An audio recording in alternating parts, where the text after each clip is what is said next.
नमस्कार दोस्तों। आज एचपीए के ऊपर मैं एक वीडियो बना रहा हूँ, हाउस बिल्डिंग एडवांस। इस पे रेलवे बोर्ड ने 7th पे कमीशन के बाद आरबी 183 बाई 2017 183 बाई 2017 के नाम से लेटर निकाला था, जिसमें हाउस बिल्डिंग एडवांस के बारे में कुछ बातें जो है बताई थी, वो मैं आज आपके साथ शेयर कर रहा हूँ। तो इसमें कहा है, सब्जेक्ट में grant of advances 7 central pay commission recommendation amendment to rules of house building advance. जो अमेंडमेंट आए थे 7th पे कमीशन में रेलवे एम्प्लॉय के लिए, वो इसमें बातें बताई है। इसमें बताया कि इसमें consequent upon the decision taken by the government on recommendation, government 7th पे कमीशन की जो रिकमेंडेशन थी, उस पे ministry of housing and urban affairs, जो एचबीए जो ग्रांट करता है, वो किस मिनिस्ट्री से कंसर्न है, कई बार क्वेश्चन पूछ सकते हैं। तो जनरल सिंपल है, एचबीए और हाउसिंग एंड अर्बन अफेयर्स जो है उसके बारे में उन्होंने लेटर निकाला था। कुछ इसमें अमेंडमेंट किए थे उन्होंने। तो ये जो मिनिस्ट्री गवर्न करती है एचबीए, वो होती है housing ministry of housing and urban affairs. इसमें कहा है 3 नंबर में, necessary advance correction slip to the chapter 11 of Indian railway establishment manual. हमारे रेलवे के एस्टेब्लिशमेंट मैनुअल का कौन सा चैप्टर, इसमें कई बार क्वेश्चन आता है एचबीए का, तो 11 नंबर का चैप्टर है। काफी एडवांसेस, जो चैप्टर का नाम है वो एडवांसेस है। इसमें कंप्यूटर एडवांस और वेरियस एडवांसेस के बारे में बताया गया है, हमारा आईआरएम पार्ट 1, उसमें एचबीए भी आता है। तो अब हम आगे चलते हैं। इन्होंने जो लेटर निकाला, इसको बताया कि रेलवे पे भी लागू होंगे। तो ministry of housing and urban affairs का जो लेटर है, 9/11/17 का लेटर है। सब्जेक्ट में बता दिया, हाउस बिल्डिंग एडवांस रूल्स 2017। इसमें कहा गया, दो following house building advance rule is in supersession of existing rules on the subject. ये हमेशा देखिए कि जो स्टार्टिंग का जो पहला जो लाइन है, कि कई बार मास्टर सर्कुलर निकलते हैं, वो सिर्फ एक रीइटरेशन होता है, कुछ होता है सुपर सेशन। अगर सुपर सेशन वर्डिंग लिखा गया है ये वाला, तो फिर आपको पीछे के सर्कुलर देखने की जरूरत नहीं है। ये कहा गया है, इस मतलब पुराने जितने भी उस वाला सब्जेक्ट थे, वो नलन वर्ड हो जाते हैं, और ये अभी आपकी जो पॉइंट्स इसमें बताए वो आपके अब लागू होंगे। इंट्रोडक्शन बताया, ground of house building advance for central government employees is regulated in terms of rules regulation laid down from time to time by ministry of housing and urban affairs. These rule are under, इन्होंने जो house building advance की जो नियम है, वो समय समय पर, इसको मैं हिंदी में आपको बता देता हूँ, यहाँ पर लिखा हुआ है कि गृह निर्माण अग्रिम की अनुमति केंद्र सरकार के कर्मचारियों के लिए आवासन और शहरी कार्य मंत्रालय द्वारा समय समय पर निर्धारित नियमों के और विनियमों के अनुसार विनियमित किया जाए। मतलब जो विनियमित कौन करता है, इसमें क्वेश्चन अगर आता है तो हाउस बिल्डिंग अलाउंस के जो नियम को कौन जारी करता है, वो आता है ministry of housing and urban affairs. और ये जो रूल बताया उन्होंने, उसके बारे में बात करेंगे। एक पर्पस, पर्पस का मतलब हिंदी में अक्षर प्रयोजन बोलेंगे, किस क्यों दिया जाता है हाउस बिल्डिंग अलाउंस। तो जैसे नाम से आपको मालूम चल रहा है कि मकान खरीदने के लिए, तो उसमें सिर्फ खरीदने को हम एक छोटा सीमित दायरा न करके, उस दायरे को बोर्ड ने या ministry of urban finance, urban housing and urban affairs ने इसको थोड़ा विस्तार किया है कि क्या पर्पस के लिए दिया जा सकता है। इसमें भी क्वेश्चन कई बार एग्जाम में आते हैं। तो इसमें कहा है कि house building advance is admissible to an employee for only one of the following purpose. मतलब इसमें जो भी रीजन बताए हुए, टोटल 9 रीजन बताए, उसमें किसी एक रीजन में आपको मिल सकता है। क्या क्या रीजन है? Constructing a house on the plot owned by the employee or spouse either jointly or individually. यानी कोई जमीन है, उस जमीन पे मकान बनाने के लिए, चाहे एम्प्लॉय खुद के नाम पे हो या वाइफ के नाम पे, जॉइंट के नाम, तीनों किसी भी नाम पे मकान बनाया जा सकता है। Purchasing a purchasing a plot and constructing a house thereon. कोई जमीन खरीदना है, उसके बाद मकान बनाना उसके ऊपर। तो इसमें कई बार क्वेश्चन आता है कि क्या सिर्फ जमीन खरीदने के लिए एचबीए मिलता है। तो बता दूं, सिर्फ जमीन खरीदने के लिए एचबीए नहीं मिलता है, लेकिन आप जमीन खरीद रहे हैं और उस पर मकान बना रहे हैं, तो उसमें कुछ हिस्सा जमीन खरीदने का हो सकता है, हम आगे हम बात करेंगे। तो उसमें एचबीए का जो इस्तेमाल है, वो जमीन खरीदने के लिए हो सकता है, वो हम आगे बताएंगे। तो जमीन खरीदने में इस्तेमाल कर सकते हैं, लेकिन एचबीए सिर्फ जमीन खरीदने के लिए अगर क्वेश्चन में आ रहा है, तो वो गलत हो जाएगा। सिर्फ जमीन खरीदने के लिए एचबीए का इस्तेमाल नहीं किया जा सकता। तो एचबीए मिलता है जमीन खरीदने और उस पर मकान बनाने के लिए। फिर काफी सारी बातें मैं जल्दी से पढ़ लेता हूँ। Purchasing a plot under cooperative scheme and constructing house flat there on और acquiring a house through membership of cooperative groups. काफी सारी बातें इसमें कही है। हिंदी भाषी लोग हमारे ज्यादा हैं, तो मैं चाहूंगा कि हिंदी भाषी से बात कर लेता हूँ। प्लाट खरीदना, उस पे मकान का निर्माण करना, सरकारी योजनाओं के तहत प्लाट खरीदना, उस प्लाट पर मकान फ्लैट का निर्माण करना, या सरकारी ग्रुप हाउसिंग सोसाइटी के सदस्य के माध्यम से मकान खरीदना, दिल्ली, बेंगलोर, यूपी, लखनऊ आदि के स्व वित्त पोषण योजनाओं के तहत मकान खरीदना, निर्माण करना, मतलब मकान खरीदना और निर्माण दोनों आ गया।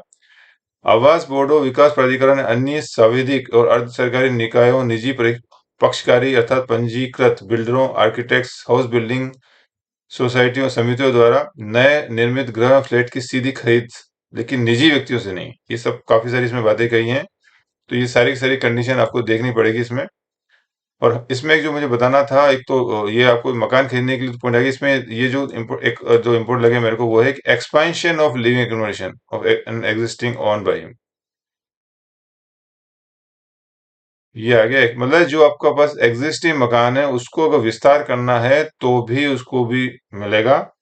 ये बताया हुआ है कि मतलब आपका जो वर्तमान में कोई मकान है उसको अगर बढ़ाना है, उसमें जैसे एक मंजिला मकान है उसको 2 मंजिला करना है तो उसके लिए भी लोन मिलेगा। ये थोड़ा सा याद रखने की बात है। उसके बाद है रीपेमेंट ऑफ लोन और एडवांस टेकन फ्रॉम गवर्नमेंट, यानी आपने कोई मकान लिया हुआ है, किसी ऑलरेडी मकान खरीद चुके हैं आप और किसी बैंक से मकान लिया है, उसको आप चुकाना चाहते हैं तो एचबीएस से आप चुका सकते हैं। ये दो बातें जो इम्पोर्टेंट मुझे बतानी थी ये बता रहा हूँ। खरीदने के अलावा एक्सपेंशन के लिए मिलता है और रिपेमेंट के लिए भी मिलता है।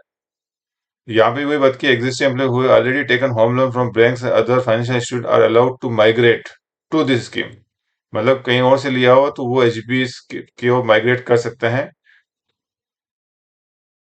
ये बात है पर्पस, जो मेन मेन बातें हैं वो मैंने बता दी आपको। उसके बाद कौन कौन एलिजिबल हैं ये एक इश्यू आता है इसमें। एलिजिबिलिटी, पात्रता किस किस को ये है, हम हिंदी में बात करेंगे। पात्रता पहला पॉइंट आता है जो कई बार एग्जाम में पूछा जाता है, लोग इसमें कंफ्यूज हैं, वैसे कई लोग क्वेश्चन पूछाते हैं कि इसमें लिखा ऑल परमानेंट गवर्नमेंट एम्प्लॉई, यानी कि इसमें सभी जो स्थायी कर्मचारी हैं, सरकारी कर्मचारी, ये सेंट्रल गवर्नमेंट के लोगों पे लागू होता है।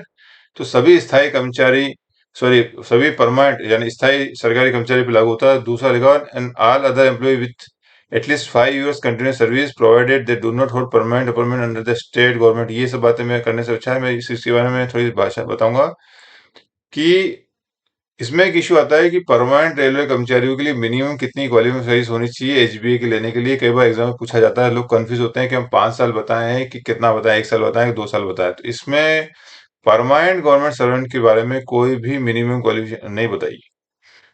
तो अब इसका मतलब ये है कि क्या हम ये माने कि कोई भी रेलवे कर्मचारी ने रेलवे में ज्वाइन किया और अगले ही दिन वो एचबीए अगर मांगता है तो क्या मिलेगा?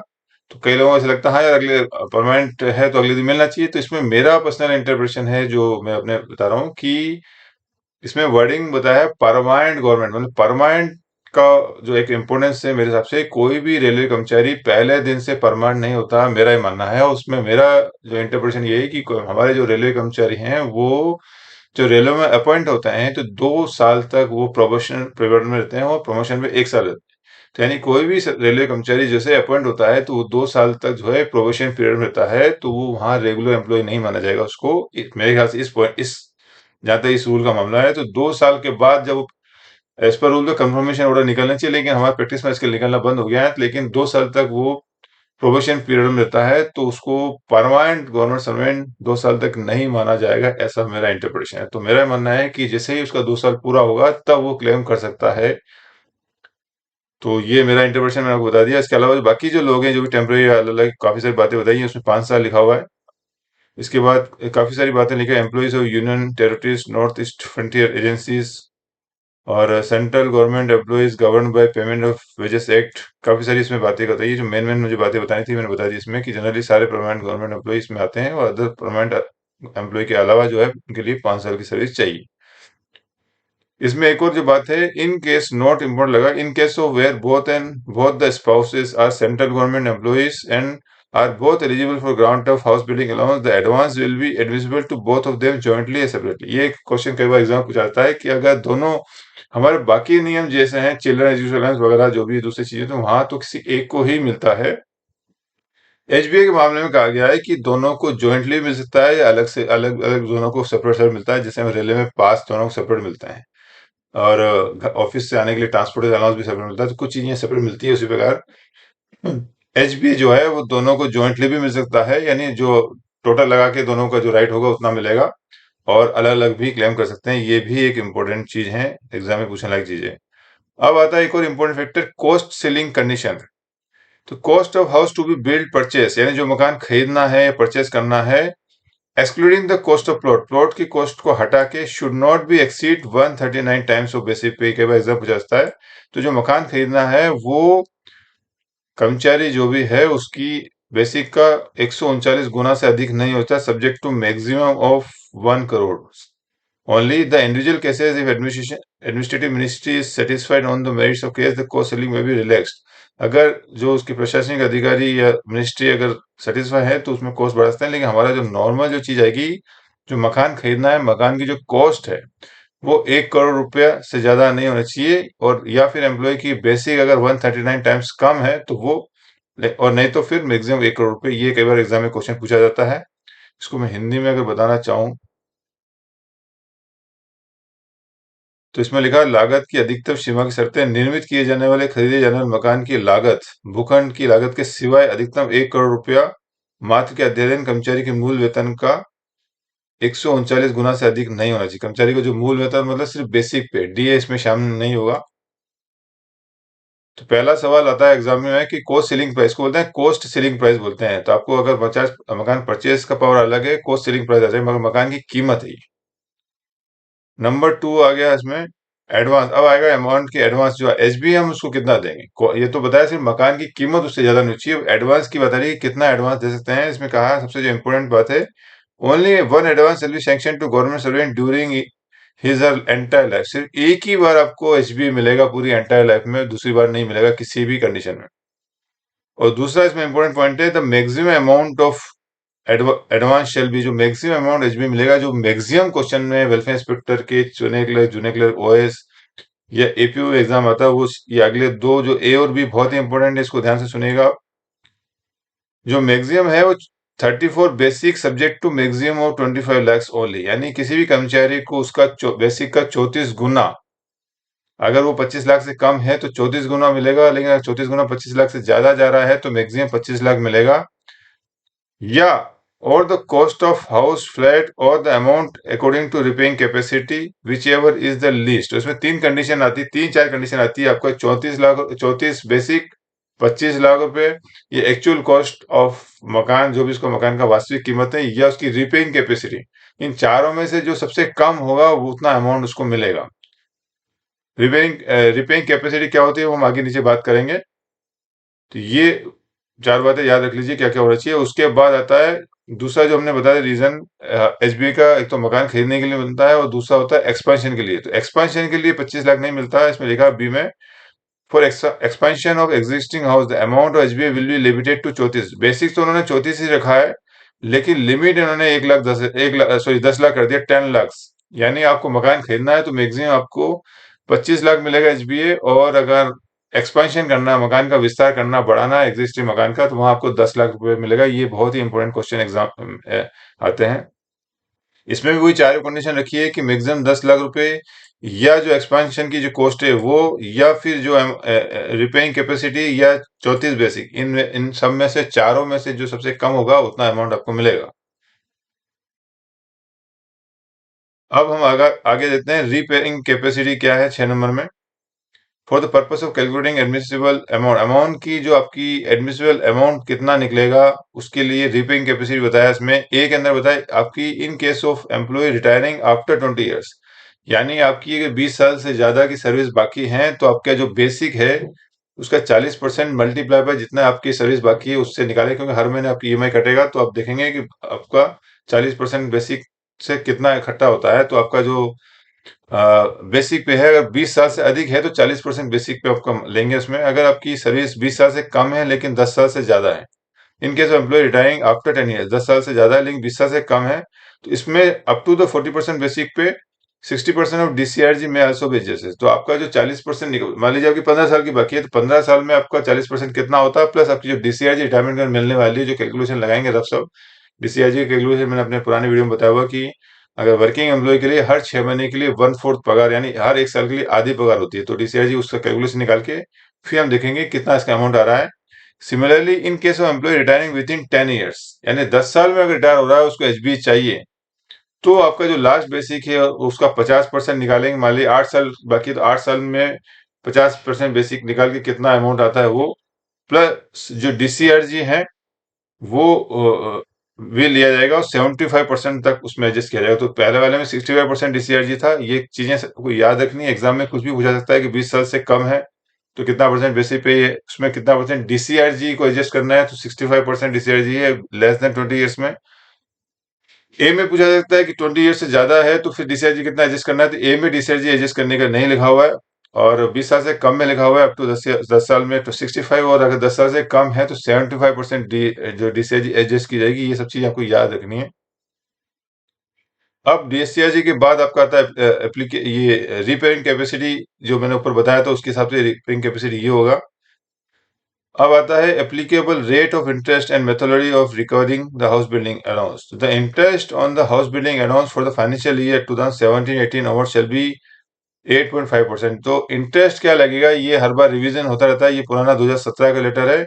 अभी अगर लेटेस्ट हम देखेंगे एचबीए का, ये एग्जाम में पूछा जा सकता है। ये रेलवे बोर्ड ने निकाला है हमारा आरबी 65/23। इसमें हम देंगे तो इसमें कहा गया है कि जो इंटरेस्ट रेट है वो 1 अप्रैल 23 से लेके 31 मार्च 24। अभी एग्जाम हमारा 25 फरवरी को है, तो ऑब्वियसली अगर एचबीए का इंटरेस्ट रेट पूछा जाता है तो ये क्वेश्चन आता है 7.5% टिल फर्दर ऑर्डर। तो ये जो फाइनेंशियल ईयर 1 अप्रैल से लेके 31 मार्च 24 तक का, वो एचबीए का जो रेट है 7.5%। ये आप याद रख लीजिए, एग्जाम में पूछा जा सकता है। तो इसमें 7.5 हो जाएगा। And they shall be reviewed every 3 years to be notified. हर 3 साल में रिव्यू करने की बात कही है। The methodology for recovering HBA shall continue as per the existing pattern of recovery of principal। जो HBA का जो पैटर्न है हमारा, पहला हम 180 इंस्टॉलमेंट लेते हैं, प्रिंसिपल हम उसको खत्म करते हैं, उसके बाद जो इंटरेस्ट होता है उसको अगले 60 इंस्टॉलमेंट। वो जो प्रैक्टिस है, पुरानी रूल है, उसको एग्जिस्टिंग क्या है मैं पढ़ देता हूँ। The existing pattern of recovery of principal first 15 years is not more than 180 monthly installment and interest thereafter in the next 5 years in not more than 60। यानी पहले 15 साल जो होंगे उसके अंदर 180 इंस्टॉलमेंट में आपका जो मेन प्रिंसिपल होगा उसको रिकवर करा जाएगा, उसके बाद इंटरेस्ट रिकवर करा जाएगा जो कि नॉट 160 थी। यहाँ आपका प्रिंसिपल जो होगा फर्स्ट 15 years लिखा हुआ है और मैक्सिमम इंस्टॉलमेंट 180 है। इंटरेस्ट जो है next 5 years not more than 60। तो ये चीजें में कोई भी एग्जाम में पूछा जा सकता है, इसको आप याद रख लीजिए। The advance carries simple interest from the date of payment of first installment. यहाँ सिंपल इंटरेस्ट लगेगा। उसके बाद की जो चीजें हैं वो मेरे ख्याल से नहीं है जरूरत, इसलिए बता रहा हूँ। इसमें एक नोट में बताया the class of adding A high rate of interest at 2.5% above the prescribed rate during sanction of HBA as reproduced below। तो पहले ये था कि कुछ टर्म्स एंड कंडीशन जो उसके साथ फुलफिल करनी पड़ती, जब तक फुलफिल नहीं करते थे उसकी तब तक 2.5% एडिशनल लगता था, देना पड़ता था। लेकिन वो सिस्टम हटा दिया, तो अभी कोई भी 2 नॉर्मल जो इंटरेस्ट रेट है 7.5% जो करंट में चल रहा है वही लगेगा। एडिशनल 2.5% लगाने का सिस्टम खत्म हो गया है, बंद कर दिया है। अब आएगा डिसबर्समेंट, जो आपको चुकाना है उसके बारे में कुछ बातें, इंपोर्टेंट बातें हैं कैसे चुका जाएगा। Advance for purchase of ready-built house can be paid in one lump sum as soon as the applicant execute the agreement to the prescribed form। जैसे ही एप्लीकेंट जो होगा वो प्रिस्क्राइब फॉर्म में एग्रीमेंट बना देगा, उसको एक साथ दिया जाता है पूरा पैसा। तो employee should ensure that house is purchase and mortgage to government within 3 months। जब आपका लमसम एक बार में पैसा दिया जा रहा है, जैसे एग्रीमेंट करते हो, तो उसमें जवाबदारी आएगी कि एम्प्लॉय जैसे मकान के लिए पैसा मिलता है उसको मॉर्गेज कराना है और उसको 3 महीने के अंदर जो है मॉर्गेज कराना है सरकार नाम से। मतलब मॉर्गेज जो किया जाएगा आगे बताएगा सरकार किसके नाम पे करना है। तो ये हो गया आपने जब लमसम लिया था, यानी रेडी रेडी बिल्ड मकान खरीदा, मतलब ऑलरेडी मकान बना हुआ है, रेडीमेड है मकान, और आपको लेना है तो आपको सीधे एक ही किस्त में दिया जाता है। लेकिन उसके लिए शर्त ये है कि आपको 3 महीने के अंदर मॉर्गेज कराना है। ये पूछा जाता है कितने महीने में मॉर्गेज कराना है। उसके बाद आएगा advance for purchase construction of newly flat में paid either in one lump sum और in convenient instalment at the description of head of term. तो या तो एक ही रेडीमेड है तो एक इंस्टॉलमेंट में दिया जाता है, या एक या अधिक में दिया जाता है, जैसा भी एचओडी डिसाइड करते हैं। The employee should execute the agreement in prescribe. Agreement आपको करना है, कोई उसमें नई बात है नहीं। The amount drawn by the employee should utilise for the purchase construction of flat within 1 month। यानी अगर रेडीमेड नहीं खरीदा है और आप मांग रहे हो, कई बार ऐसा होता है कि आपको पैसा देना पड़ता है बिल्डर को, उसके बिना वो देगा ही नहीं।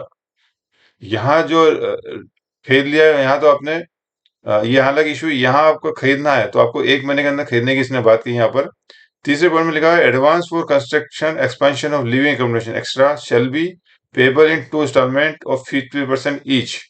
तो अगर आपको कोई मकान बनवाना है, कंस्ट्रक्शन करना है या अपने एग्जिस्टिंग मकान को एक्सपांड करना है, तो वो 2 इंस्टॉलमेंट में दिया जाता है। Shall be payable in 2 installment 50%। पहले इंस्टॉलमेंट 50%, 2 इंस्टॉलमेंट देता है 50%।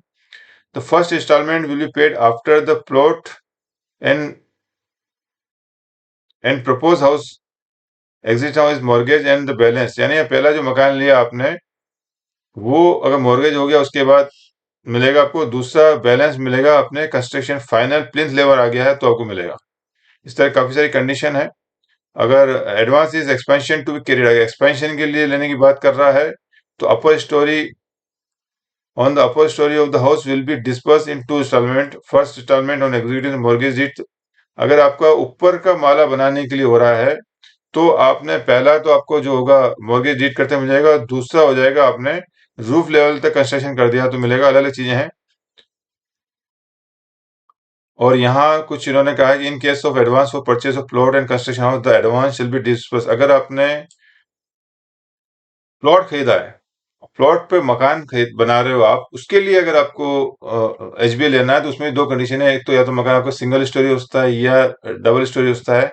सिंगल स्टोरी के मामले में कहा गया इन्होंने कि after agreement in prescribe form is executed on production of surety bond 40% advance of actual cost will be disperse. आपने अगर जो बॉन्ड वॉन्ड भर दिए हैं तो 40% जो अमाउंट है या जो भी एक्चुअल कॉस्ट आपका खर्च है वो मिल जाएगा।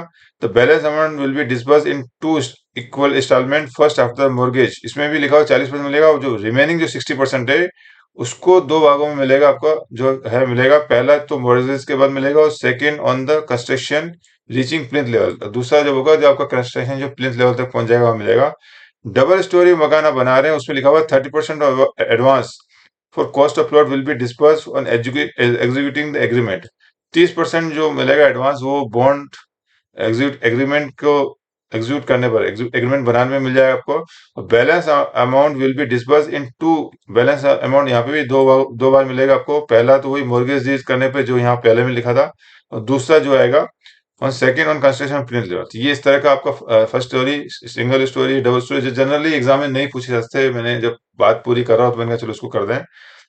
तो ये इन्होंने बताया कैसे किस प्रकार का डिस्पर्सन होता है। अब मॉर्गेज कराने की जो बात आती है इसमें कई बार एग्जाम में पूछा जाता है। तो मॉर्गेज में ये क्या है कि house shall be mortgage on the behalf of president.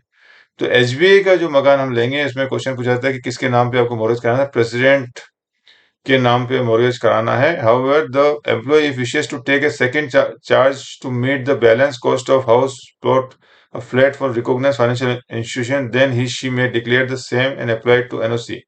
कई बार ऐसा होता है कि जो आपको मकान की जो लिमिट है 25 लाख की आपको मिल रहा है और आपको 50 लाख चाहिए या 40 लाख चाहिए, आपकी कैपेसिटी है, लेकिन आपका जो रेलवे ने फिक्स किया हुआ है कि आपको 25 लाख ज्यादा मिलेगा। तो आपको अगर और भी लेना है, बाकी रिमेनिंग अमाउंट किसी और से बैंक से लेना है तो आप ले सकते हैं, मना नहीं किया है। उसके लिए आपको एनओसी के लिए अप्लाई करना पड़ेगा। तो ये आपको एक बात किया हुआ है। इसके बाद इंश्योरेंस की बात कही है। Immediately on completion of construction purchase of house flat, the employer shall insure the house with recognized institution as approved by RLDA, IRDA, insurance regulatory and development. तो जैसे ही आपका मकान हो गया तो मकान के बारे में बता दूं आपको। लोन लेने के बाद आपके पास 2 चीजें रहती है। पहला आपको मॉर्गेज कराना है जो कि आपको प्रेसिडेंट के नाम ब्याह पे करना है। दूसरा आता है उस मकान का इंश्योरेंस भी कराना है, जरूरी है। तो वो है आरएलडीए से अप्रूव्ड जो भी इंस्टीट्यूशन हो उससे आप करा सकते हैं। और कितने अमाउंट का कराना है, not less than the amount of advance. जितने भी अपने अमाउंट का एडवांस लिया उस अमाउंट का इंश्योरेंस करना है।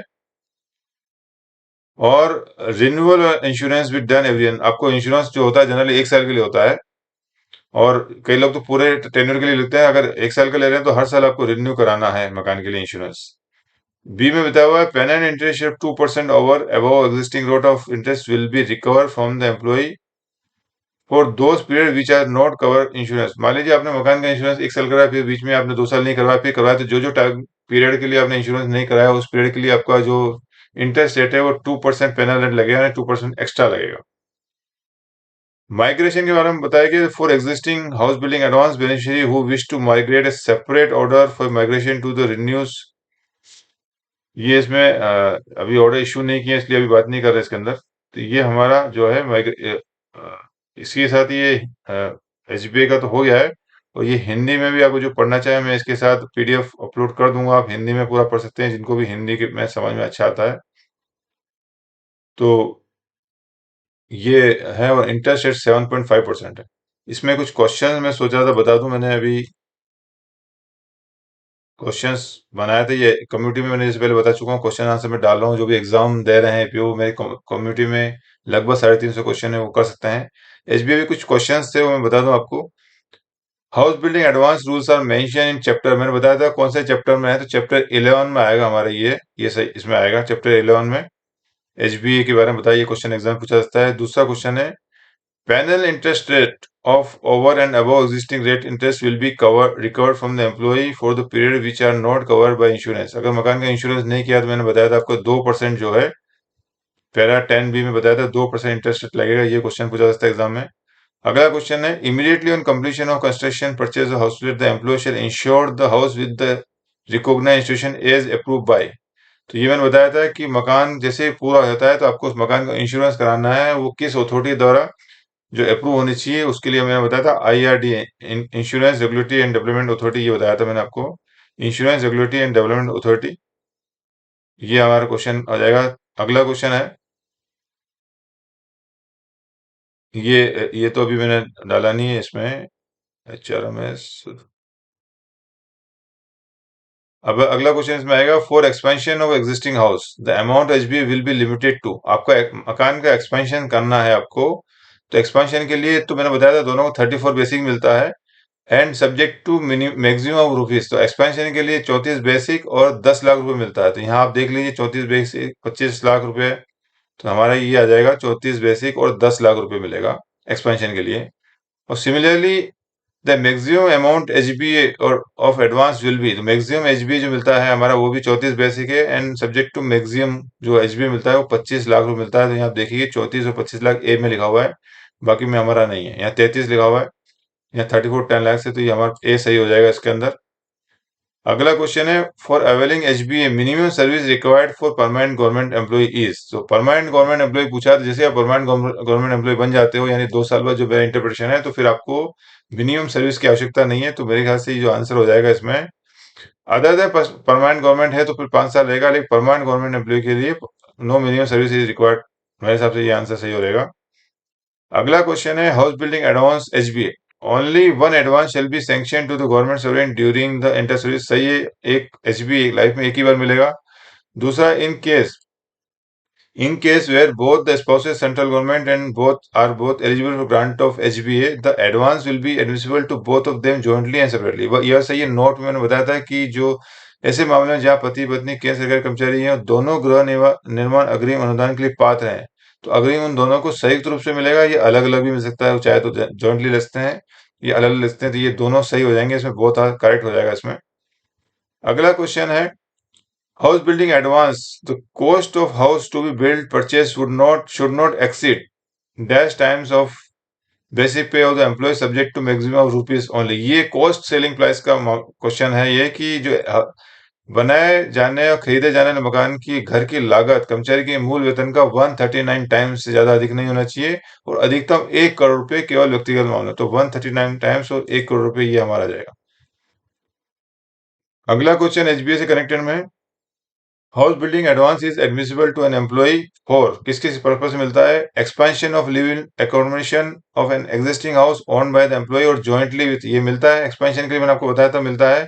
और रिपेमेंट के लिए भी मिलता है, रिपेमेंट ऑफ द लोन और advance taken from a government or हुडको और private source even if the construction has commence subject to certain condition. ये दोनों के दोनों कंडीशन सही हो जाएगी, यहाँ बहुत हर करेक्ट हो जाएगा। और इसमें अगला क्वेश्चन आएगा, if a railway employee has taken the house building advance then house shall be mortgage on the bare house. अगर मकान बन गया है तो मकान का इंश्योरेंस भी कराना, मैं बताया था आपको, और मॉर्गेज कराना। मॉर्गेज किसके नाम पे होगा, DRM GM railway board president, तो प्रेसिडेंट के नाम पे मॉर्गेज होगा हमेशा, ये ध्यान रखिएगा। तो ये हमारे कुछ क्वेश्चन थे एसबीआई के ऊपर। मैंने कहा चलो ये थोड़ा क्वेश्चन हमने पढ़ा है तो एसबीआई के ऊपर क्वेश्चन आप दोबारा चाहें तो मेरा एचआर कम्युनिटी में जाके दिखा देता हूँ आपको। ये मेरा एचआर कंसल्टेंट है। या कम्युनिटी में आप जाएंगे तो हमारे इसमें क्विज क्वेश्चंस आपको दिख जाएंगे। इसमें काफी सारे क्वेश्चन हैं, इसके ऊपर आप क्वेश्चन सॉल्व करके एग्जाम की तैयारी कर सकते हैं। तो ये వీడియో कैसा लगा ప్లీజ్ కమెంట్ జरूर करें। తెలుగు వాళ్ళు మీకోసం కూడా నేను వీడియో చేస్తాను very shortly. Please keep watching my videos and ना కోసం కొంచెం వెయిట్ చేయండి। और बाकी लोगों को वीडियो कैसा लग रहा है प्लीज कमेंट जरूर करें। अच्छे लग रहे हैं वीडियो तो लाइक जरूर करें और सब्सक्राइब जरूर करें। सब्सक्राइब करने से हमको भी मोटिवेशन मिलता है। तो सभी को एग्जाम के लिए best of luck and best wishes. Thank you.